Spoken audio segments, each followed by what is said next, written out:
Okay guys, this next one is going to be called, that I'm going to show you, is called the seed stitch, just like a seed you plant in the ground.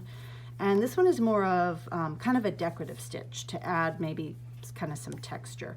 So again, I have my embroidery hoop apart and I'm putting my fabric in here. Then I need to loosen the screw on the top, make this wider. Okay, you'll see that it can kind of do that. Don't unscrew it so far that it comes out though, okay? And then I put it over my hoop, push it down, and then tighten it.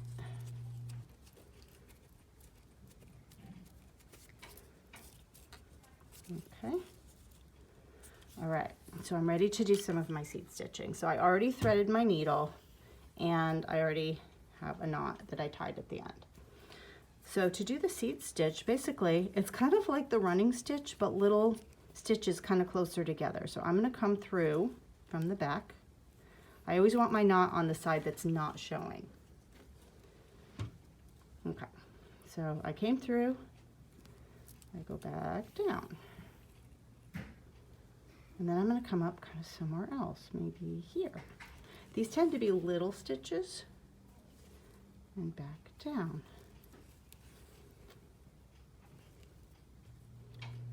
Maybe up here. Back down. Up here.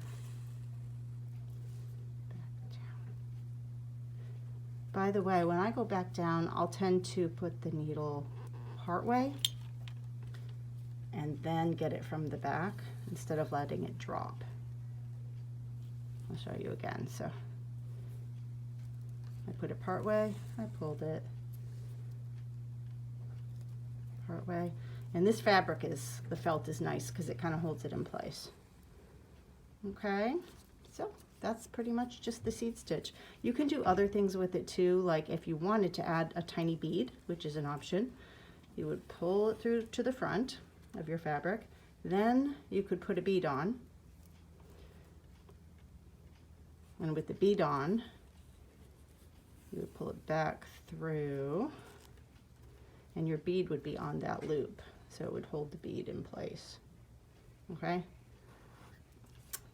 so again, that's the seed stitch, and you can either weave the end back through like we did with the whip stitch, or do your 3 tiny stitches. So I'm going to do 3 tiny stitches again. So there's 1, then I turn it a little bit,